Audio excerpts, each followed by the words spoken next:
경기 중 손흥민에게 호통을 치고 손흥민이 주장이 되자 소속팀 계정을 언팔해버리며 대놓고 불만을 드러냈던 에릭 다이어 선수.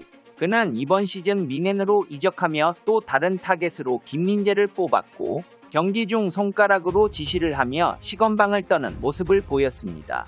근데 이 에릭 다이어가 가져간 저주까지 미넨으로 옮겨가며 현재 팀이 공중분해될 위기에 놓였다는데 자세히 알아보겠습니다. 현재 미넨은 사상 초유의 위기를 겪고 있습니다. 바이에른 미넨은 최근 분데스리가 보훔과 22라운드 원정 경기에서 2대3 역전패를 당하며 1위 레버쿠젠과 승점 차가 8점까지 벌어져 우승 도전의 먹구름이 꼈습니다.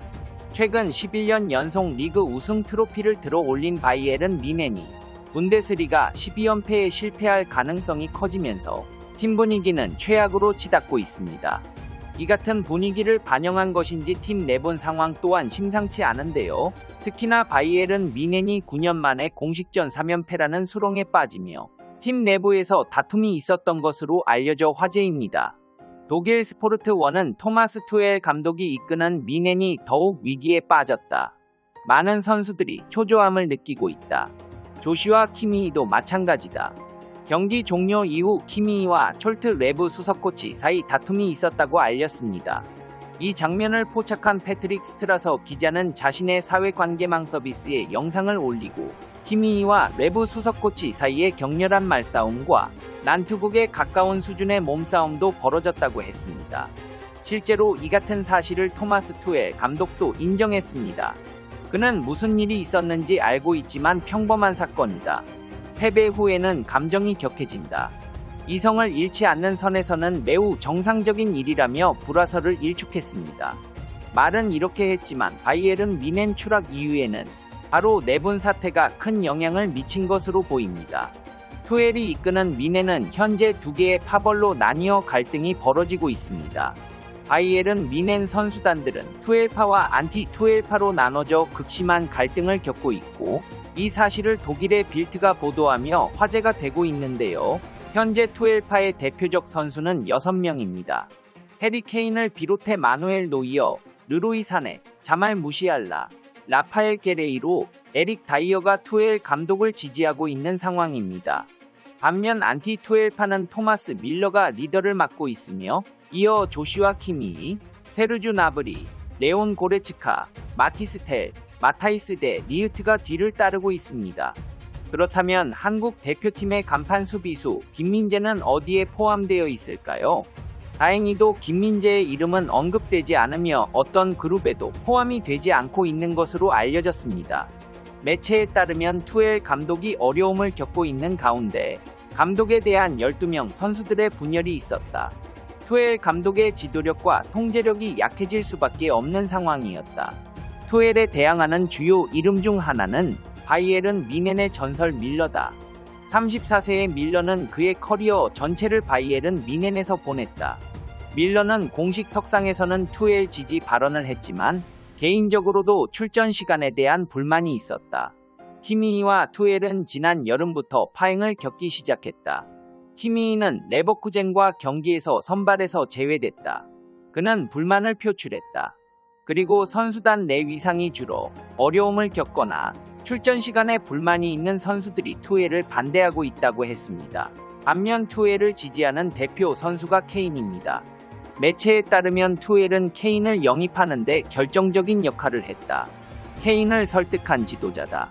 케인은 독일에서 투엘에 충성하고 있다. 노이어도 부상으로 어려움을 겪는 동안 투엘이 지켜줬기 때문에 투엘의 충성을 맹세했다. 이 밖에 투엘의 권위를 인정하는 선수들에 합류했다고 전했습니다. 가장 눈에 띄는 것은 에릭 다이어입니다. 에릭 다이어는 투엘의 부름을 받아 토트넘에서 미넨으로의 이적에 성공할 수 있었기 때문입니다. 하지만 미넨 임대 생활을 하며 재기를 노리는 에릭 다이어는 부정적인 평가를 받고 있는 것으로 알려졌습니다. 독일 매체 빌트는 현재 임대 신분인 다이어가 이번 시즌 이후 미넨에 남아있을 가능성이 적다고 보도했습니다. 그러면서 다이어의 능력을 둘러싼 주된 의심과 그의 기본적인 경기력, 부족한 그의 스피드에 의문이 있다고 전했습니다. 결국 에릭 다이어는 이번 시즌 이후 투엘이 떠나면 소속팀을 잃고 은퇴 수순을 밟거나 변방리그로의 이적을 시도할 것으로 보이는데요. 이 같은 모습은 토트넘에 남아 주장을 하고 있는 손흥민의 모습과 대조적인 모습입니다. 손흥민은 현재 선수로서 상한가를 치고 있습니다. 토트넘에서는 최고 수준의 대우를 하며 재계약을 준비 중인 것은 물론 사우디아라비아가 지난해에 이어 다시 한번 토트넘 호스퍼 레전드 손흥민한테 러브콜을 보낼 준비를 하고 있는 상황인데요. 2015년부터 토트넘에서 뛰기 시작한 레전드 손흥민은 구단과 2025년 6월까지 계약돼 있고 1년 연장 옵션이 포함돼 2026년까지 토트넘과 동행할 수 있습니다. 기본 계약 기간이 얼마 남지 않은 가운데 토트넘은 손흥민한테 새 계약서를 제시해 손흥민을 구단 레전드로 만들 준비를 하고 있습니다. 토트넘 내부 소식에 정통한 기자들은 토트넘이 주장 손흥민과 새로운 계약에 동의할 거라는 점에 대해 모든 당사자들이 확신하고 있고 토트넘과 손흥민 모두 이 상황에 대해 여유를 갖고 있는 것으로 알렸습니다. 이들은 앞으로 몇 주 혹은 몇 달 안에 거래를 성사시키기 위해 특별히 서두르지 않을 것이며 토트넘은 그들의 스타 플레이어 손흥민을 묶어두려고 하기 때문에 모든 당사자들이 여름에 다시 한번 새로운 계약 가능성을 검토할 예정입니다. 모든 당사자가 손흥민과 토트넘 간의 새 계약에 대해 매우 편안해하고 있고 합의에 도달할 것으로 기대하는 상황이라 알려졌습니다. 하지만 손흥민을 간절히 원하는 곳은 토트넘뿐만이 아닌데요.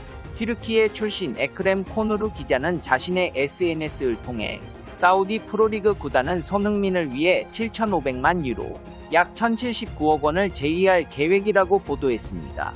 손흥민은 지난 2023년 여름 이적 시장 때 사우디 이적설이 나돌자 단번에 일축했지만 사우디아라비아는 여전히 아시아 최고의 축구 스타 손흥민 영입을 포기하지 않았다는 것입니다. 지난해 여름부터 사우디는 막대한 자본력으로 유럽에서 활약 중인 스타 플레이어들을 유혹하며 화제가 됐습니다. 손흥민은 현재 주급으로 약 3억 1,800만 원, 연봉은 164억 원 수준으로 해리 케인이 토트넘을 떠나면서 최고 연봉을 챙기고 있는데 재계약하게 되면 200억 원은 물론 250억 원까지 근접할 가능성이 큽니다. 하지만 사우디가 제시한 금액의 경우 1,000억 원이 넘는 연봉으로 4배에 육박하는 상황이라 손흥민 입장에서는 가지는 않더라도 이 같은 제안이 기분이 나쁠 리가 없습니다. 손흥민은 최근 이강인을 용서해달라고 하면서 대한민국 축구팀 주장으로서의 품격도 보여줬습니다. 외신들도 이 같은 상황을 잇따라 보도하면서 이강인의 사과보다 손흥민의 용서에 주목하는 모습인데요. 영국 BBC는 한국의 주장 손흥민이 팬들에게 자신과 아시안컵 중 언쟁을 벌인 이강인을 용서해달라고 요청했다고 보도했습니다. 앞서 영국 데일리메일과 인도 현지 언론인 모닝 익스프레스도 해당 소식을 보도하며 이강인과 관련해 그가 그날 식당에서 절대 하지 말았어야 할 일을 했다고 시인했다.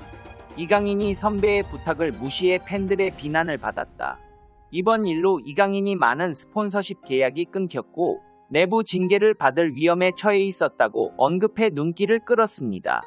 인성이 더러운 에릭 다이어나 이강인 같은 선수들과는 반대로 철저한 가정교육으로 대한민국의 축구 영웅이 된 손흥민 선수.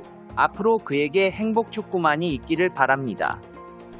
페페TV 시청자 여러분은 어떻게 생각하세요? 페페TV는 여러분의 생각이 궁금합니다. 댓글로 여러분의 생각을 남겨주세요. 여러분, 행복한 일은 매일 있습니다. 아무도 당신에게 상처 줄 자격이 없습니다. 다른 사람들이 아무렇게나 던지는 말에 상처받지 말고 오늘도 세상에서 가장 소중한 당신에게 잘해주기로 약속해요. 가장 큰 성공은 행복한 당신입니다. 그럼 다음 영상에서 봬요. 안녕.